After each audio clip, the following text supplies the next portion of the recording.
A very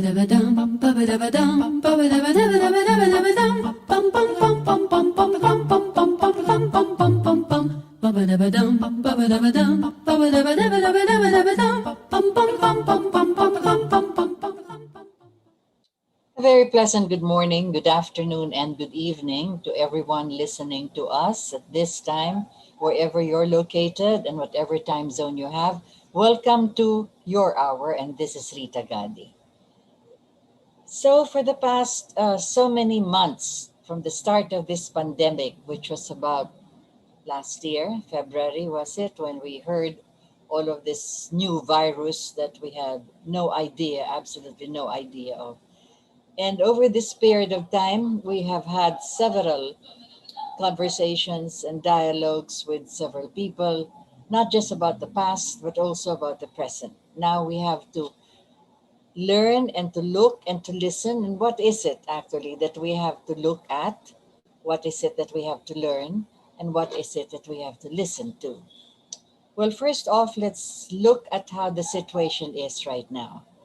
We are on the year and a half, that's about close to how many months in the new year. So we're in the sixth month of 2021, and the virus has been going up and down in different surges. They have all kinds of figures and statistics and the algorithms of all of this data that come to us on a daily basis. How many were infected?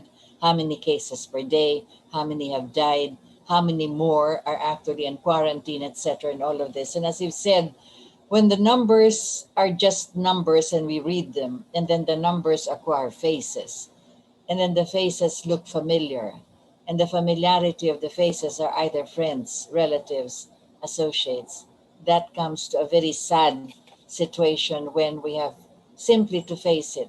Now we have a vaccine that has arrived several months back, that will continue to arrive, and that will be rolled out as well as widely as possible. We have to contend with the fact that we are 110 million population, granting that we're not counting the demographics of the youth, which is from a toddler, from a baby in the crib to about how old, 17, 18. Well, they still have to consider the students also. So other than that, we have to have something like 70 to 75 million of our people that will have to be inoculated. How have we gone so far? Well, the cities in Metro Manila are moving as fast as they could. Many of these are open every day until Saturday. That is from 8 o'clock in the morning until about 5 o'clock in the afternoon. We have several of the volunteers from the barangays and from the cities and towns themselves who are assisting all the other health practitioners to administer the vaccine. So we have different kinds that have arrived. The first, of course, coming from China, the Sinovac, and then the Russian Federation also sent their Sputnik vaccine, and then we've had AstraZeneca, and then now lately we have Pfizer sending also these vaccines. Be that as it may, there is the target that hopefully by the end of the year we may already reach at least close to, well, two-thirds, hopefully, of our population. But what am I leading on to? It is the fact that when we look at our country and we look at the situation and we look at our people, there are many things that we will have to consider, particularly the administration of the Department of Health insofar as containing the epidemic is concerned, or the pandemic as you would call it. And then now it is the vaccine actually that's being rolled out. Initially, there were objections to this, a lot of well, cynicism, if you would call it that, a lot of hesitancy by our people because of, well, feedback that they've been reading. Social networking has come up with all kinds of announcements and statements, and sometimes you really don't know the sources of whether they're valid, whether they're truthful, whether they're factual. Be that as it may, we have the president. Every week, come Monday, he comes out to address the nation, so to speak, together with some members of his cabinet. But lately, he has involved already the medical practitioners, the experts, so to speak, the epidemiologists, and all of those that are directly involved with COVID 19. And now, other than COVID 19, we have had the surges that are coming, and this has been caused by a different variant.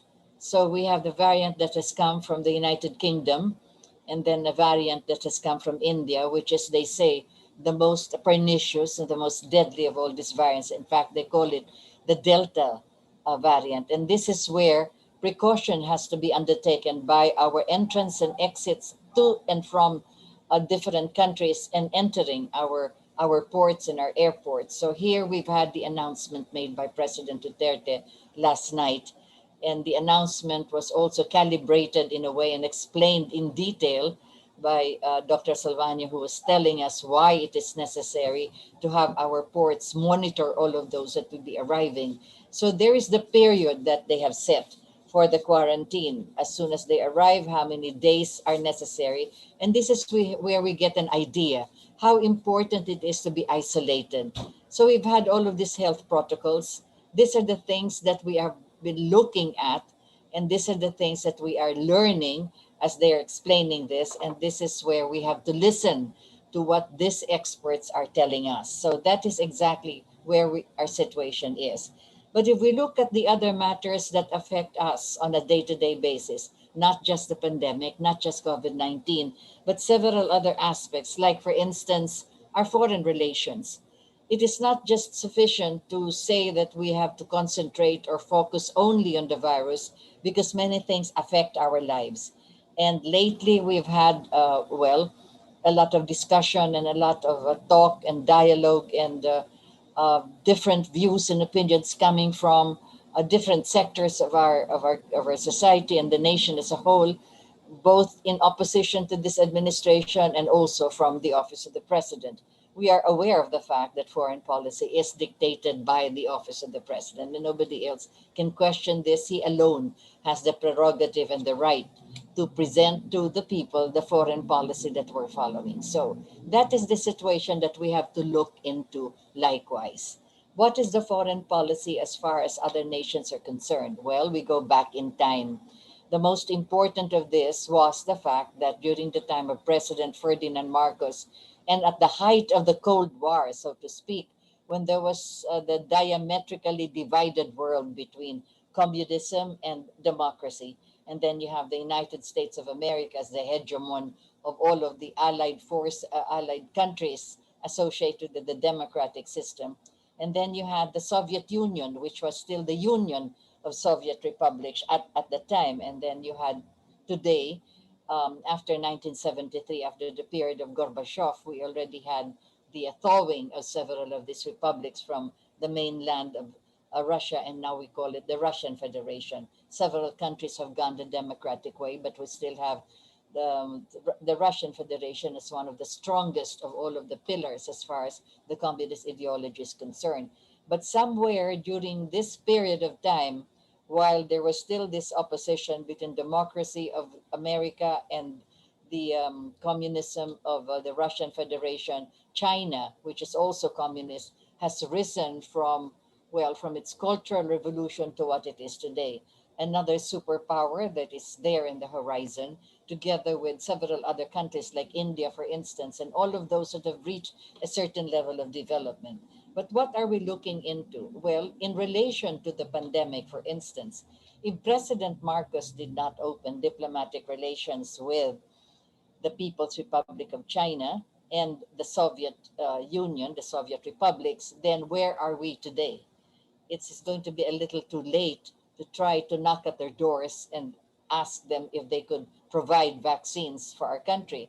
But since we opened diplomatic relations with these two big nations, so to speak, 1973, 74, 75, that was that era then when boldly President Ferdinand E. Marcos decided to go away from the dictates of Washington or the State Department insofar as her allies, American allies, are concerned. And by his own initiative, also granted by the provisions in our constitution to establish an independent foreign policy. President Marcos sent Mrs. Marcos first to the Union of Soviet Socialist Republic to open the way for the diplomatic relations that will be cemented as soon as the state visit of President Marcos will establish the foreign embassies of both countries between each other.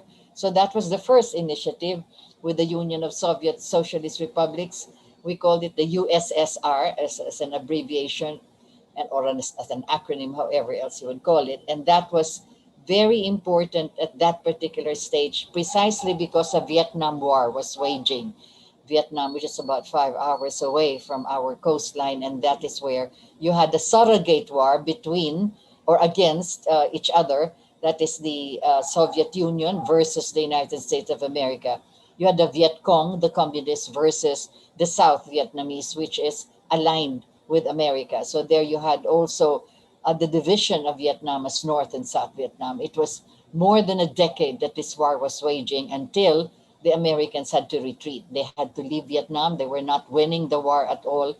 And it was getting to be very expensive. And there was a big protest in the mainland in America for those who did not want to join the war in Vietnam. And so likewise, our own President Marcos at that time, although a very strong and firm ally of the United States of America, refused to join the combat um, uh, the combat that was going on in Vietnam. In other words, President Marcos simply decided to send our troops only for the purpose of engineering and reconstruction and rehabilitation purposes, but not to carry arms and not to indulge in the war that was raging in that particular country.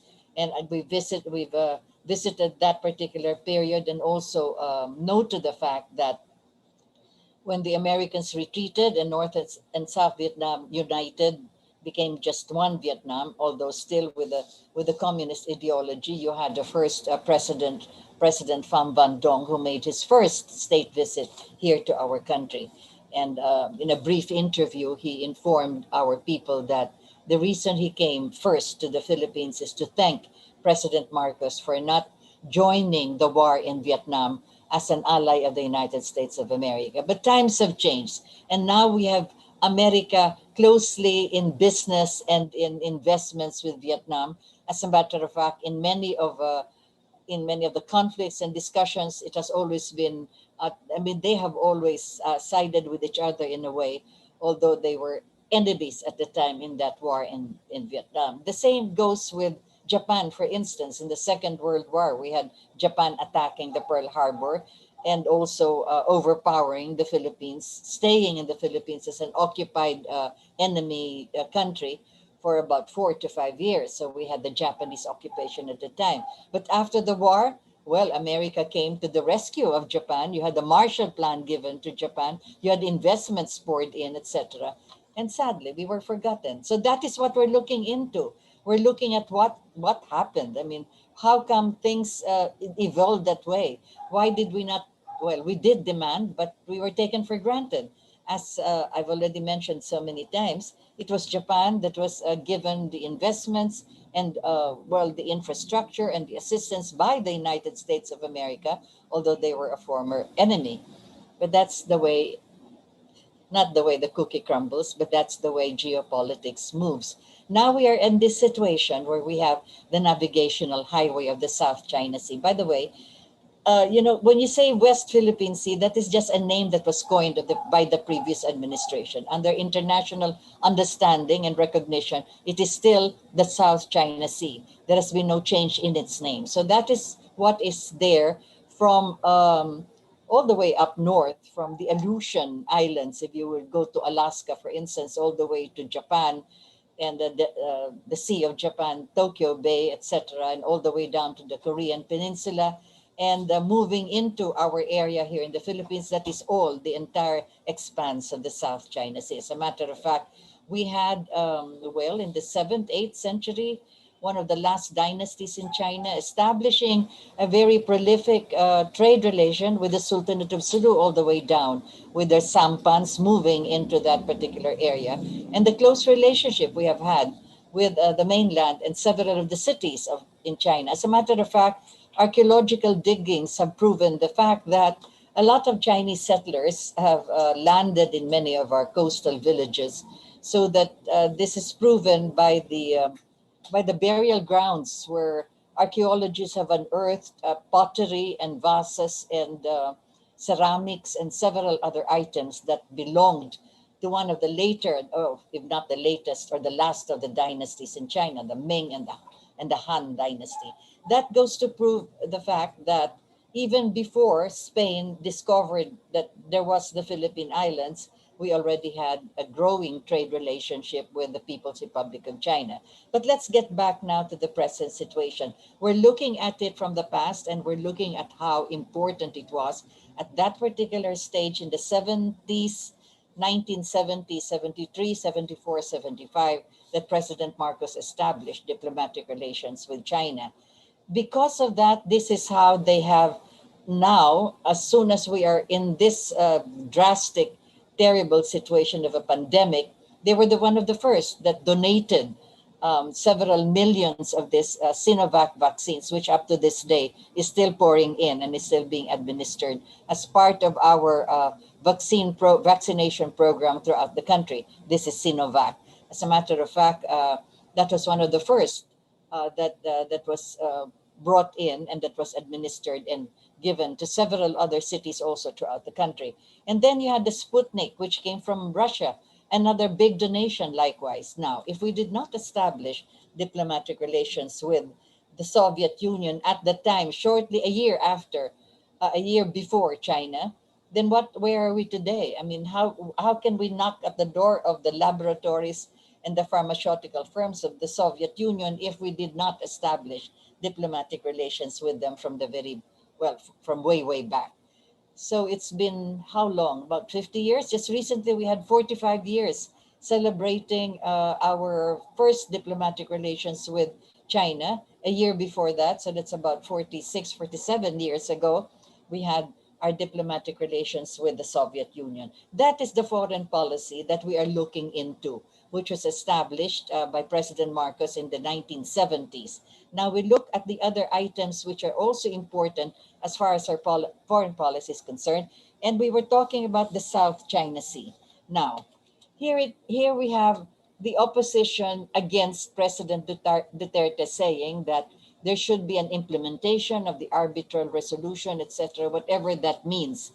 Now, the arbitration committee, or whatever else you would call it, the tribunal, is not a United Nations body. It is just an attached agency, and it is not part of the United Nations organization the way you have UNICEF, the way you have the ILO, the way you have the UNDP, and so forth. It is simply an attached agency and not officially part of the United Nations offices, so to speak.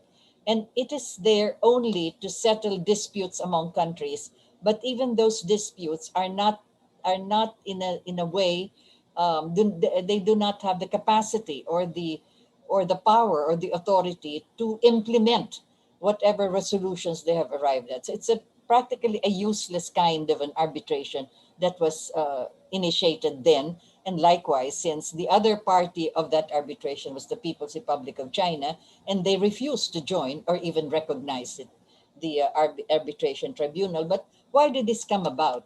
Well, during the past administration, you had, for instance, a standoff. There you had here in the shoals of Kalayaan. Ang dami kasing pangalan yan. You had the Spratly or the Kalayaan Islands, or what you call well, that portion there in the South China Sea, which is very close to Palawan. Okay, so there you have these islands and these shoals, these islets and these rocks at the time, and you had the Chinese vessels and the Philippine vessels there docked in that shoal. The idea there was to enter into some kind of an arrangement regarding what is underneath those islands, which, according to marine geologists, contain the biggest source of natural gas. So, be that as it may, you had the past administration wanting to get into that kind of an arrangement with the People's Republic of China as far as the exploration is concerned. But there was a standoff because the Chinese vessels refused to move, and the Philippine vessels also were there. So parang nagka-checkmate. Now what happened then? Well, you had, for instance, I wrote this down. You had Secretary Del Rosario, who was the Secretary of Foreign Affairs at the time. So he told President Aquino that our naval vessels should leave the shoal, and so it happened that they did. So when the Philippine vessels left the shoal, then the entire area was then commandeered in a way by the People's Republic of China. Whether or not they can claim ownership of this is still in dispute because that is within the UNCLOS. In other words, the United Nations Convention on the Law of the Sea has a certain measurement from the last island of a country, considering that it is an archipelago. You have several hundred miles, which is still part of the Philippine territory or the Philippine sovereignty, so to speak. But it is still under dispute. But because the Philippine vessels were ordered to retreat or to get away or to abandon those shoals, it was China that took over that particular area. So you have there the idea of extracting natural gas, which was suspended somewhere, precisely because the Chinese vessels were there, and China has claimed that it belongs to them. And this was when? Well, that was sometime in 2002, thereabouts anyway. 2003, or I'm sorry, yeah, 2012. I wrote this down. June 4th, exactly, 2012, when Ambassador and, I'm sorry, not Ambassador, Foreign Secretary Del Rosario ordered that our vessels had to vacate the Scarborough Shoal. And that was the end of our 8-week standoff with China in that particular area. But they realized that nagkamali.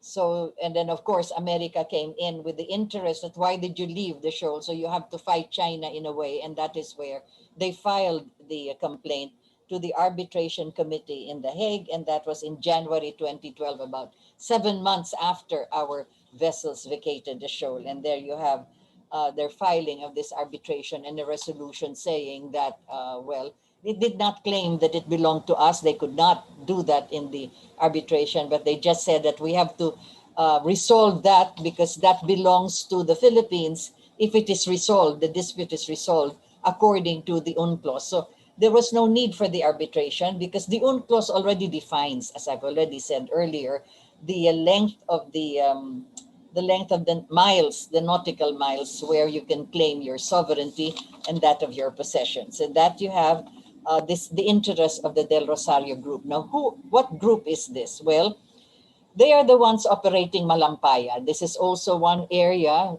where we have the extraction of natural gas. In the beginning, we were following the constitutional provision. It's a 60-40 arrangement. 60% of the earnings for the Philippines and 40% for those who were actually doing the excavation. I'm sorry, how else would you call it?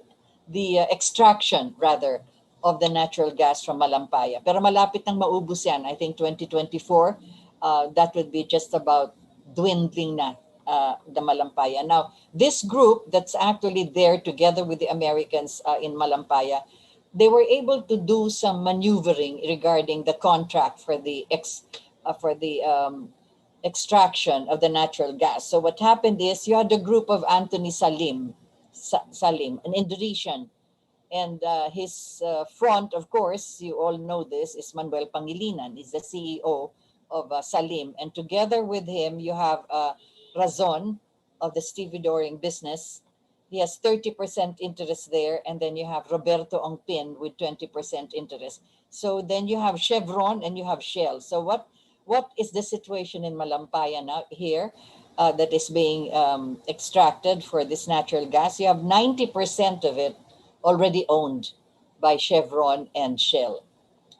And then the rest, of course, you have only 10% for the Philippines, while the rest, of course, is handled together with Chevron and Shell by this group of Salim, of Rason, and Ongpin. Since mauubos na, they want to move over dito sa shoal, dito sa Kalayaan area, which we know as the Sampaguita gas field. Yun ang name, the pangalan doon. And that is why they're opposing now the fact that President Duterte early on, which was last December of 2019, was it? Yes. He already had Secretary Lorenzana and his counterpart in China sign some kind of a memorandum of understanding regarding the excavation of whatever is there underneath the Scarborough Shoal. According to the Constitution, no other players. It's a government to government agreement, so that it's a 60-40 thing, 60% to the Philippines and 40% for those that are actually investing in the excavation of the natural gas. Tapos na yon.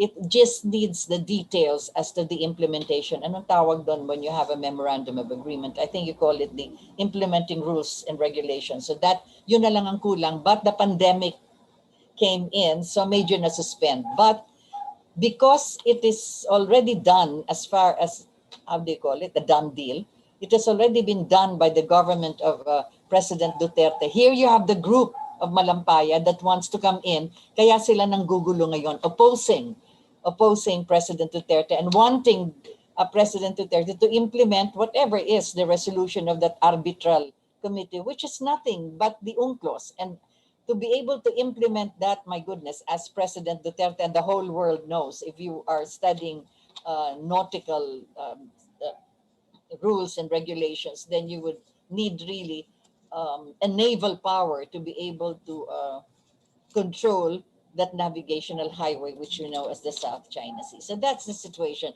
We have to look at it from that perspective because that's the situation we are now. And it is connected to what we are experiencing as far as the vaccines are concerned. Para akala ninyo malayo, South China Sea, ano ba yan? Well, it is precisely because of the friendly relationship between the Philippines and the People's Republic of China that we are able to obtain all of these donated vaccines coming from that country. They were the first, as a matter of fact, that donated. The first, likewise, together with the Russian Federation. Kaya lang dumating yung ating ally, our strong ally, our former colonizer, the United States of America. Kaya lang sila dumating. Anyway, much, much later. Well, I'm glad that they have excess of this vaccine. So now they have ordered Pfizer and whatever else pharmaceutical firms they have to now bring in these vaccines here to our country. But be that as it may, that is what we are looking at, and that is what we have lessons to learn from. So you could see that everybody who just reads what you have there on Facebook and social networking and all of this opposition, look into the details of this. As they say, the devil is in the details, precisely. So you could see the interests of these people that are objecting to President Duterte's stand as far as the People's Republic of China. Parang ang sinasabi niya, hindi pa panahon sa ngayon na manggulo tayo dyan sapagkat kinakailangan pa natin ang tulong for our health needs, and that is precisely the vaccine. But be that as it may, other than the South China Sea, because of that foreign policy, China has come in with a number of investments here in the Philippines as far as bridges, roads, infrastructure are concerned. So that is one of the items that we have to consider and look into. And then we have now on the other end of this, the military defense treaty that we have with the United States of America, which was written sometime in the 1950s, revised so many times, amended so many times, and which is now subject for review.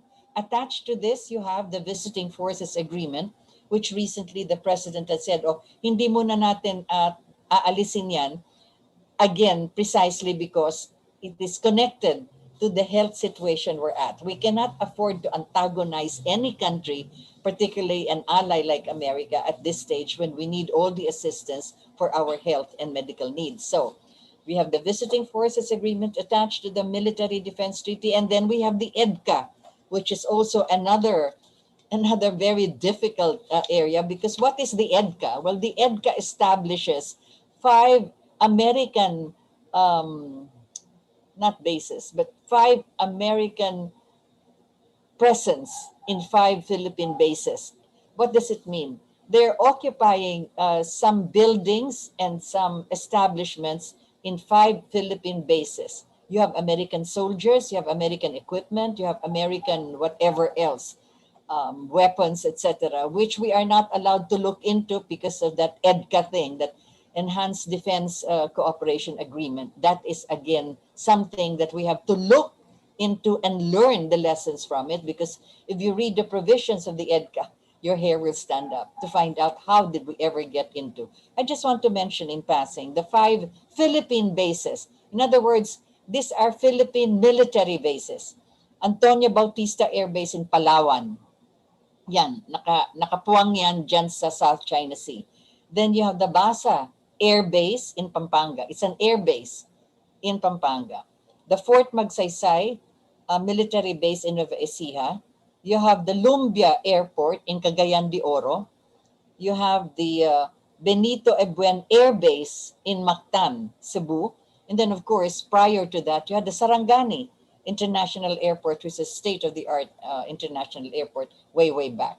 So sa 5 bases na yan ng Pilipinas, ng military bases, merong mga Amerikano dyan. They are there, military personnel, military soldiers, and other military equipment, etc. And as we've said, whatever for, we are not an enemy to any country. But we are being positioned now precisely because of the People's Republic of China. Yan ang kailangan tingnan. See, that is what you have to look into so that you could learn that these provisions in the EDCA are not for our benefit. The danger there is, should there be some kind of an armed conflict in the South China Sea, gagalaw yung mga Amerikano dyan sa 5 bases natin dito. And what will China do? It will, to defend itself, aatakihin din yung mga kung saan yung mga Amerikano na yan. And they are here within our territory. So look into it and learn that there is something beyond all of these provisions of, friendship, alliance, etc., and all of this. So pag-aralan mabuti yan. And then, of course, as we've said, there are other things that we have to look into as far as the present situation is concerned. We have had Bayanihan 1, for instance, which is the logistical support for the most needy of our families. In fact, they targeted 18 million, 18 million of the poorest of the poor. And then you had Bayanihan 2, kasi kinulang yun sa Bayanihan 1. Bayanihan 2 was supposed to augment. Beyond that, you also have a lot of complaints. Yung mga local government units, mga barangay, yung mga social welfare, sino ba talaga mag-a-administer niya? Nabibigay ba talaga buo? Kulang sapagkat hindi ayos ang pagbibigay. 1,000, 2,000, up to 5,000 pesos per month for a family of 5, kasya ba yun? So anong nangyari? Lately, they have Bayanihan 3, which is something like Bayanihan 2 and Bayanihan 1, which is also for the assistance to be given. But is that the right approach for this? The question there is, and that is why this is what we have to look into so that we could learn if our congressmen and our senators are doing the right thing by allocating funds when the first 2 allocations did not really alleviate the poverty line, the poverty situation of our people. So, pagka hindi tama yung pagkaayos nun, sana pinag-aralan muna bago magkaroon na naman ng another bulk. Pero sabi nga, hindi pa ito na isasagawa. Again, let us look and let us learn from this and listen to what our congressmen are saying. A group are pushing for the execution of Bayanihan 3. Another group is saying na i-reserve na lang yan for the vaccines kasi kailangan pa natin ng mas maraming vaccine to be able to at least administer the inoculation to about half of our population. So yun ang isa pang mahalaga na kailangan natin tingnan. And then of course you have the economy. Over the past several Mondays that the president addresses the nation, every once in a while, you'll have his economic managers give us some kind of a roadmap as far as the economic recovery program is concerned. They were trying to balance yung mga restrictions, yung mga lockdowns, pagka hindi pwedeng magbukas ang mga establishments. They were balancing this with the need for livelihood, the need for people to earn, yung mga nawalan ng trabaho, yung mga trabahong nagtatrabaho pero kulang ang bayad sapagkat pwede lang sila 1-2 beses sa isang linggo, halimbawa. And then, of course, you have the informal economy, which is, as they say, 85% of our economic structure. Ano yung informal na yan? Ilang beses ko nang inulit yan, yung mga sari-sari store, yung mga nagtitinda sa bangketa, yung mga nagsiserve sa mga karinderya, yung mga tumutulong sa tourism natin, yung mga nasa hotel, yung mga well, those who are cleaning the rooms, etc., yung gumagawa ng mga souvenirs, yung mga nagda-drive ng tricycle, yung mga nagda-drive ng jeepney, nagda-drive ng mga bus, all of this are part of that kind of an informal economy in a way, sapagkat hindi naman, pag hindi ka naman talaga empleyado nung may-ari ng jeep o nung may-ari ng bus, may rotation din yan, etc. So all of this, kailangan i-drawing anong klaseng economic recovery ang ibibigay natin dito sa mga taong ito. And attached to that, of course, is agriculture, sapagkat gaano kalaki ang kontribusyon ng mga nagtatrabaho sa agriculture dito sa kalusugan ng ating bayan. So you can imagine farmers, fishermen, and forest, and all of those who work in the forest, gathering forest products. Lahat yan ay part of the agricultural sector. Kaya sila kailangan din matulungan sapagkat pag magtanim, hindi naman kaagad-kaagad kumikita. Mag-intay muna ng 3 buwan bago makaani, tapos at saka lang mabebenta yung bigas, yung palay, tapos at saka lang mabebenta later on. So that is how it goes, and how important it is that this interconnection of all these different institutions and agencies, again, we go back again to the relationship it has with our national health program, which is food security, the economic recovery program, our foreign policy, the coming in of vaccines, investments also as far as the economic recovery is concerned. Lahat yan ay kasama na dito na nga sa sinasabi natin, let us look, let us learn, and listen. Yung listen na yan, I will go to that much later. But who are you going to listen to? KDP, Katipunan ng Demokratikong Pilipinas, sapagkat sila, yan si Sir Butch Valdez, si RJ Javellana, si Toti, si Professor Toti Casino, sila ang magsasabi sa inyo ng mga detalya kung ano mga kinakailangan natin na pakinggan. Sapagkat sa kasalukuyan, pag pinag-uusapan nga natin ang paghihirap, dala na nangyari sa pandemic. Bago pa itong pandemic na ito, even before this virus coming into our country, we were already in the KDP, in Save the Nation of Sir Butch Valdez. We were already talking about our source of power, the control of our energy sector, and water. Dalawa lang yan. Wala pa yung transportation, wala pa yung telecommunications. Dalawa lang, because this is what we're being built to. May billing tayo dito every month. If we do not pay, mapuputulan ng elektrisidad. Hindi magbayad sa tubig, mapuputulan. 2 basic services. Anong nangyari dito? That is where we look. 35 years ago, well, electricity and water was held by government. Why so? Because it's a public service. Public service should be handled by the government. Nagkaroon ng manipulation dito at ang nangyari ay nagkaroon ng brownout ng araw-araw halos ng panahon ni Mrs. Aquino. Kaya nang dumating na yung sumunod na administrasyon ni President Ramos, sabi, ang private sector na ang magte-take over. Nakalimutan ko palang banggitin. Pag pinag-uusapan yung private sector na yan, nasabi ko na ngayon sa nangyari sa Malampaya, do you know how much they're earning there? I have to mention this. Since 2002 na nagsimula yan, mahigit $90 billion na ang kanilang kinita dyan. Sila lang yan. 10% lang ang napunta dito sa atin, sa Pilipinas. Now, I'm talking about the revenue.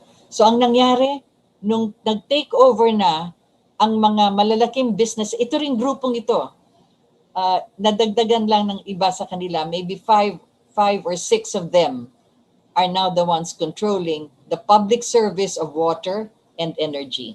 So yan yung grupo na yan na tinatawag natin ng mga oligarko. They're not just ordinary businessmen. No, they're the oligarchs. And what is an oligarch? How can we even mention the word without going back in time to say that the Greeks were the ones who invented that word oligarchos. This is the despotic power exercised by a privileged few. Despotic power. Ibig sabihin, meron silang kampangyarihan na talagang pang-ipit, pang-api sa tao sapagkat sila yung privileged few. Iilan lang.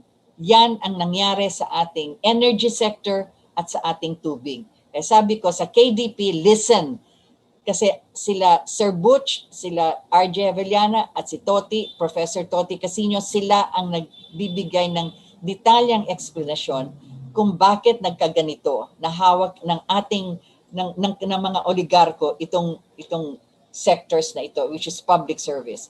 We have repeated this so many times. There is nothing wrong with being rich. There is nothing wrong with being a billionaire. But if you make your money out of the squeezing that you're doing to the people and out of public service, that is very, very wrong. Talagang kasalanan na po yan sa bayan, kasalanan na rin sa Diyos na ikaw ang makikinabang, ikaw ang kikita habang ang tao ang bayad ng bayad. Can you imagine, look at your bills, pati corporate tax nila, pati yung mga programs nila at projects na gagawin pa sa future, binibuild sa atin. Pati yung kanilang iniisip na nawala sa kanila kasi nung humingi sila ng increase, hindi sila pinabigyan. Imagine that. That was how President Duterte discovered that there was really something wrong with this because we were being billed for several hundred millions in a case that they were going to file in Hong Kong against the Philippine government. Ano yung kaso na yon? Kasi daw, nung sila ay nag-apply para sa increase ng kanilang rates, ay hindi sila pinayagan mag-increase. Kaya yung period na yon hanggang sa kasalukuyan, yun daw ang nalugi sa kanila. Kasi kung nag-increase sila, ay mayroon silang kinita, pero hindi sila nag-increase, kaya yun ang nawala. Can you imagine? Can you imagine such an absurd way of billing the people? Well, that was how President Duterte discovered. Meron talagang anomaly itong mga kontratang ito. Well, in the beginning, he was pretty, he was mad and he wanted to rescind the contract or change it or amend it. Pero medyo minabitin yata. And that is why, listen to the KDP, our channel, so that you could get in touch with what is the present situation now. Nagkaroon nga ng rally nung linggo, nung Independence Day, para ipakita at ipamulat sa ating mga tao na kailangan kumilos na ang ating pamahalaan, ang ating administrasyon ngayon. Naggamitin na yung provision sa Constitution na Article 18, Article 12, provisions, yung provision to, 17 and 18 na nagsasabi, may kapangyarihan ng ating Pangulo na mag-take over na ito sa mga public services na ito, lalong-lalo na sa mga panahon na ito ay nagiging threat na sa national security. Talagang hirap na ang tao dahil nga sa nawalan ng trabaho o may humihina ang kita, nakapatong pa dyan yung binabayaran sa elektrisidad at sa tubig na napakamahal. At kung gusto nila magtaas, ay sila lang talaga ang nakikinabang dyan. So that is where you have this few, the privileged few and the despotic control of these basic services. And that is where you have to look and learn and listen carefully with all the things that are happening as far as that sector is concerned. Yan ang mahalaga sapagkat talagang hindi lang sa aray, you're already gasping for breath as far as this is concerned. So you knew very well that, during the time of President Marcos, hawak ito ng pamahalaan. And even the previous administrations prior to President Marcos, hawak ito ng mga pamahalaan. Ano nangyari? Yun na nga, na-manipulate yan pagdating ng 1986 hanggang sa panahon ni Ramos, nagkaroon ng EPIRA law, diyan na napunta. Hawak na ng mga oligarchs. And these are the oligarchs that are actually financing and supporting our candidates. Kaya magkakaroon ng eleksyon sa 2022. Look at what your present elected officials are doing or what have they done the past 3 years or 6 years yung iba. Ano nang kanilang nagawa na nakatulong sa bayan? Look, learn from the things that they have done which are correct and right, and the things that they have not done, sins of commission and sins of omission, sabi nga. So tingnan yung mabuti, look, learn, and listen to what they're saying now. Tama ba yung kanilang mga binibigkas na ito ang dapat gawin, ito ang priority? Kaya dyan yung makikita ngayon, meron ba silang gagawin tungkol dito sa ating power, sa energy, sa ating elektrisidad? Meron ba silang gagawin tungkol sa tubig? Meron ba silang gagawin na tutulong sa agrikultura para hindi tayo maghihirap sa ating mga pang-araw-araw na pangangailangan sa pagkain? So, that, as I've said, again, it's all interconnected to the present situation we're at, which is the pandemic precisely.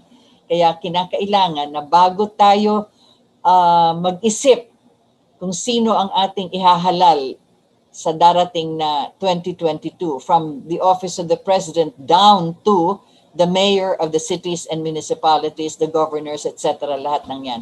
Yan ang kailangan natin talagang tingnan, pag-aralan at makinig. Isa pang mahalagang bagay dyan ay anong klaseng mga tao itong tatakbo ngayon na nag-aambisyon na sila ay magagaling at kaya nilang magpalakad ng ating pamahalaan.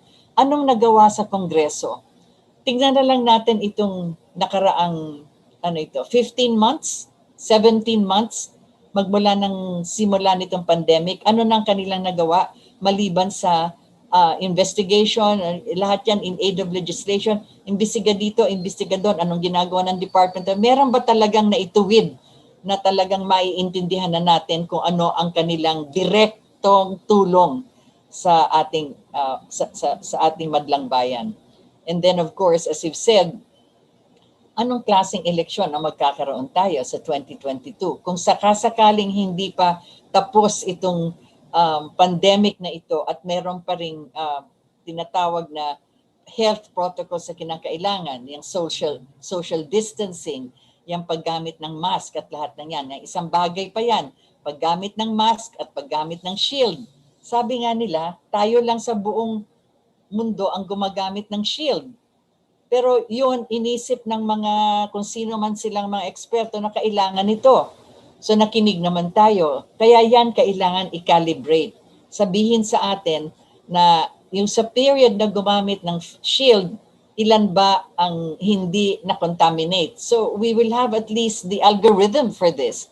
And we will know that this not gadgets, but this health needs are actually necessary, and they're preventing contamination. Just last night, when the president was addressing the people, you had Dr. Salvania, for instance, explaining that this new variant of the COVID-19 is really very dangerous. 4 times ang lakas ng kanyang power to contaminate. 4 times or even more ang kanyang lakas na mahihirapan ang tatamaan. Hindi kagaya ng ordinaryong COVID-19, hindi naman ordinaryo yun. Yung COVID-19, meron na talagang paraan para pag maagang nasagip itong taong contaminated, lives could be saved. But with this variant, the way it was progressing in India, for instance, ay talagang delikado. Hundreds of thousands are dying a day because the contamination is so widespread and so, anong tawag nito, aggressive. That was the word used. It's so aggressive. And pag tinamaan ka, talagang mabigat ang tama. In other words, even if you've already been vaccinated in 2 doses, yung sinasabing, yung second dose, kompleto ka na. So even if you've had the complete first and second dose of the vaccine, it is still highly possible that you will be contaminated by this new variant. They call it the Delta variant. So ayan, may dumating na naman. And even in the Department of Health and all these doctors and experts are saying there is a possibility na magkakaroon na naman ng surge kung ang ating mga entrance dito sa ating mga airports and seaports ay hindi mababantayan ang mga taong dumarating. And that is why they are presenting now there, and the president has agreed to this, the kind of quarantine that is needed for those people arriving from overseas, kahit saan man ang galing, sapagkat yung Delta variant na yan is coming from abroad. So we don't just say it's from India because it's somebody who probably got it in another country from another Indian or whatever it is. Basta pumapasok dito sa ating bansa, kinakailangan ay safety measures ang ating ipaiiral, which means that there is that 14 days of quarantine. There is after 7 days, you have to undergo a swab. And then you could go into self-quarantine at home if you have an extra room na solo ka lang doon. So meron silang binanggit, and you could go over this because I think it is available now from the Department of Health kung anong klaseng mga quarantines ang isasagawa for those arriving from overseas. So if you have relatives, friends that will be coming in from any country, so long as they're from outside, there will be this kind of a procedure that they will have to follow. That's where we're at right now. So all of this are interconnected, as I've said again, with the pandemic that all of us are experiencing. So when we speak of the security measures and also the economic measures that are being undertaken, here we are again with investments, etc. So we're supposed to be consoled by the fact that our finance minister and all of those economic managers are saying that we will recover, maybe not as fast as expected, but we will recover. We have had good economic foundations so that as we slowly open certain establishments and certain businesses, there will be a very slow recovery likewise. But then again, as you've said, yung paggagamit nga nitong mga health protocols is still very, very important. Some people are saying that the mask is only for the hospital. Nag-apologize nga ang ating presidente regarding this. He said na siguro yung mga mask kailangan sa ospital na lang. But then he apologized and he retracted his earlier statement. And he also admitted he is not an expert in this. Because then it was explained that since the Delta variant, itong dangerous variant na ito, pwede kang mahawa kahit saan. Naglalakad ka sa kalsada na meron kang nakatabi dyan, na meron bit-bit na Delta variant na yan, madali kang mahawahan. So as a precautionary measure, doble ang gamit mong protection. So you have the face mask and then you have the shield. Kaya hindi lang sa ospital yan o sa mga health workers lang, yan kailangan din yan sa kahit na sino, basta lalabas ka ng bahay. Sasakay ka ng bus, ng jeep, ng tricycle, maglalakad ka sa lansangan, pupunta ka ng palengke, sa groceries, sa drugstore, whatever it is, that is where the face shield is also important. So there you have studies also being made. Ito na naman ang kinakailangan. Look, learn, and listen. Sapagkat nagkaroon ng surge in certain cities, in the Visayas, for instance, na yung mga nakbakunahan na ay nahawa ulit sa COVID. So, is there a reaction to the vaccine? Or is the exposure something that threatens whoever it is that has the vaccine? Tandaan ninyo, yung vaccine na yan is a certain percentage of the virus. Because a virus cannot be killed. It cannot die. Hindi yan kagaya ng bacteria na pwedeng meron kang antibiotic. Pag inom mo yan, after several days na continuous, mamamatay na yung bacteria, mawawala. But ang virus, hindi. Andyan yan. For as long as makakahanap yan ng kliyente, makakahanap siya ng lugar kung pwede siya mag-propagate, andyan siya. So halimbawa na nga, yung virus na yan, paikot-ikot dyan, kung saan man pwedeng pumasok, yung vaccine na yan ay magbibigay sa ating sistema, sa ating anatomy, ng kapiraso, a certain droplet or whatever you call it, ng virus para ma-develop yung ating immunity.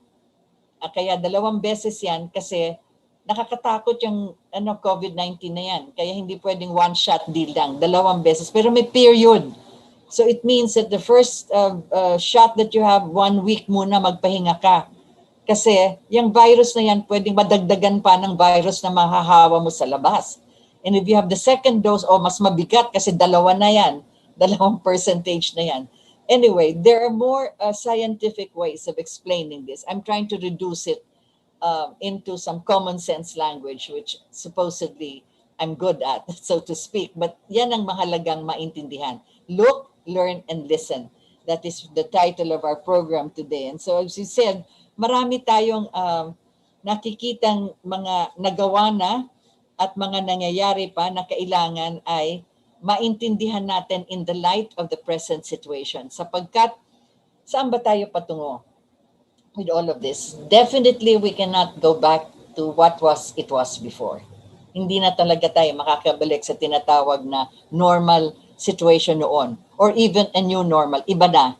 First, alam natin na ang ating method of communication, transactions, and all of this, either by Zoom, by webinar, by digital technology, ganyan na yan. Again, to avoid the person-to-person contact. And of course, the length of time that you're exposed to a certain group of people, like conferences or meetings, etc., and all of that. Kaya iba na. Ang kailangan pag-aralan ngayon, ang dami-dami naman natin mga eskwelahan ng mga IT, information technology, yan ang kinakailangan ngayon. We have to look for the innovative way of communicating with each other using, as I've said, digital technology. And then, of course, make it more attractive, more pleasant, more even the word entertaining. For our students, alam niyo mga kabataan ngayon, umiiyak na. I want a real teacher. I want a real teacher. Kasi ang hirap na naman kung wala silang laptop, wala silang tablet, doon lang sila sa maliit na telepono. How? In heaven's name. It really is so difficult. Well, our education officials and all of those experts in education should now not just look into this, but they already should have a study of how they could better this kind of distance learning and this kind of digital learning and this kind of learning through your mobile phone. Sad talaga. And sabi nga ni Einstein, if you depend so much on the technology of your yan nga na ganyang klase and you don't have human communication, ay talagang a generation of idiots sa mangyayari dyan.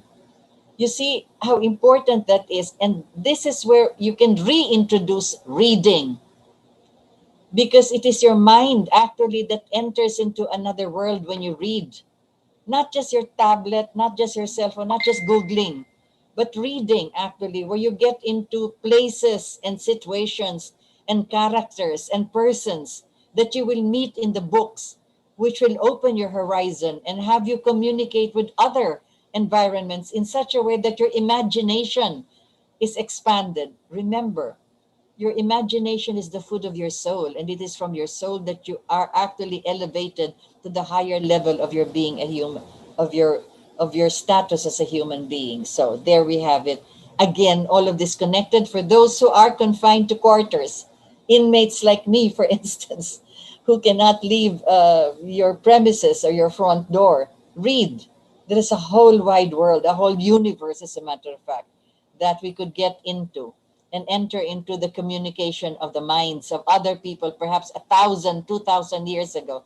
Yesterday, I was fixing my books and I saw this little book on the speeches of Cicero. Oh my goodness, what grand speeches he wrote. And you can imagine the manner by which he orated them. He was really considered only as the father of oratory, but his speeches are so dramatic and so heavy laden, so to speak, na talagang parang they sound like presidential decrees, so to speak. But anyway, that is the world of the books, and that is where education should look into the expansion of all of this. And so there are many other things that we could be connected to and to be connected with. But for now, let us, concentrate on those that I have mentioned. Perhaps we can continue further in the next session that we have next week. But for now, this is how it goes, precisely that we have to look at the past, at our present, and then from there, imagine the kind of future that we have for our future generations. I'd like to open our chat here. Well, we have, for instance, let me just go over this as fast as I can. Zanaya Arcila, good afternoon. Good listening here in Hong Kong. Thank you very much. You are, well, there's not much problem you have in Hong Kong right now. Wala na yung mga demonstrations. So I'm glad that not much of the pandemic is actually to be something that you should be worried about. John Cyril Onato, good afternoon. And people here in KDP. Yeah, KDP, yes, keep on listening. And that is where you can get the best information this side of the planet, actually. So you're You are here in Capiz. Oh, the sister of my mom lives there in Rojas City. She is married to a Viterbo, the Viterbo family, Capiz. Dora Vega, good afternoon all. Angeline Lissing, God blessed afternoon, Ma'am Rita, listening again in Hong Kong. Melchor Ermino, good afternoon, and good afternoon to you too. By Alice, good evening, wherever you're located. Yes. Shintaro Bella Bursena, Dumawa, good day. Ate Rita, safe always. The Marcos administration is still the best. Yes, I agree with you on that. Mojin Clanto Jeffers, good afternoon to you. Allen Palyones, magandang hapon po ma'am. Mabuhay po kayo at sa lahat ng katipunan, laging sinusubaybayan sa inyong programa. Taga Santa Mesa, Manila po. Maraming salamat din at talagang makinig kayo parate. Araw-araw yan. Si Sir Butch at ang mga kasamahan natin dyan sa KPP. Elizabeth De Divas, good afternoon to you too. Elizabeth Lourdes Kalp, good evening ma'am. From Samar po ako. Kapwa ko po kayo warayon. Oo, parehas kita diha kay Ma'am Imelda. Oo. So you are there, naabutan po ang Bulgor, Nutriban at naabutan mo lahat 'yan. Yung Nutriban, oo, lahat mga powdered milk ng panahon ni Mrs. Marcos. Yes. Sana nga makabalik ano. Josie Velasquez, good evening po, watching from Italy. Oh, hindi na buongiorno, good evening na. So ano na ito, buonasera? Anyway, the despotic power by the privileged oligarchs, nakakalungkot po yan talaga. That's very true. Shintaro, ganyan po ang ganid ng mga oligarko. Yes, we really have to condemn them and have the president take over already, our government take over the basic services that is so important. Then we have James Kimbo. If only our government wields the same power and willpower to serve its people. Yung sa Chinese government, talaga pong, anong tawag nito? It's the communist rule. Pagka meron nagkamali sa kanila, ay firing squad yan talaga. But we could do that with the self-discipline. Yun ang importante. Josie Velasquez, sinisip-sip pa nila pati dugo ng mga yes, of course, these oligarchs, they have walang konsyensya. Their conscience doesn't just sit in a corner, they've lost it altogether. Alice Engracia, foreign policy is ineffective and so passe because the enemy is stateless. Pag sinasabi na natin itong globalist na ito, yan ang purpose sana ng United Nations, na wala nang barriers, wala nang walls. That is supposed to have been what should have been, but has never been. So technology and recognize that its soldiers, implementers are within our ranks, yes. Talagang masalimuot na ito talaga nangyayari sa atin sa geopolitics. John Cyril Onato, tama kayo dyan, sinisiraan ng mga oligarko si President Marcos dahil gusto nilang mangkurakot. Yes, during that time, they were actually on the fringes, hindi sila pinayagan na mag-control ng ating public services. Kaya sila talaga ang nagsama-sama para alisin si Marcos. Yes, para sila na mag-take over. And that's exactly what's happening now. Musta po sa lahat, Ma'am Rita, watching from California, USA. Yes, thank you very much, Ryan Sally. And then we have John Cyril Onato. Gawa naman ang DOH at DO sa kanilang mga variants para may panakot sila sa kanilang mga kasinungalingan. Alam po niyo talagang ang hirap po talaga na magsabi ng totoo. That is what I have always said. The truth is very simple to say. What complicates is evil. Tandaan niyo yan. The truth is very easy to tell. Only evil complicates. Kaya pag medyo komplikado yung nandidinig ninyo o nababasa niyo na meron ng konting kalokohan, meron ng konting evil dyan.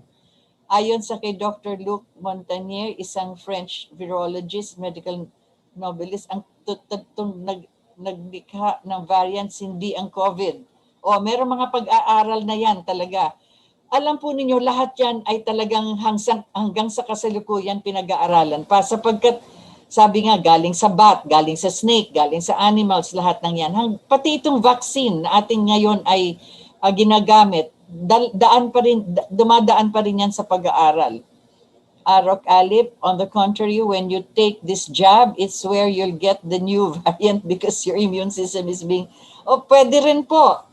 That's exactly what I'm saying. Kasi yung virus na yan, kapiraso niyan ang kasama dun sa vaccine na binibigay sa atin. So, it could either just completely destroy our immunity or it could add up to strengthen it. So, the risk we have to take, but sabi nga, we either take the risk for better health and for safety than not, So, prayer is the best healer and the best guide that we can ever have as far as this is concerned. Ben Rama, I think you were watching also from somewhere, from Tokyo. I'm glad that you're well now, si Ben. Kasamahan natin sa National Media Production Center. Wow, some time back. Anyway, maraming salamat po sa lahat ng nakikinig sa atin at nanonood. And we close our program again with a prayer to our Lord, dear God. Walk with us through this season of a pandemic. Open our hearts to your guidance and give us the strength to share your love with others. Through this time of uncertainty, may we look at each day as a blessing and a celebration of your greatness, and make us ready to receive your mercy and your assistance and your healing. For thine is the power, the kingdom, and the glory forever and ever. Amen. Thank you for having joined me. This is Rita Gadi, and this has been your hour. Bum bum bum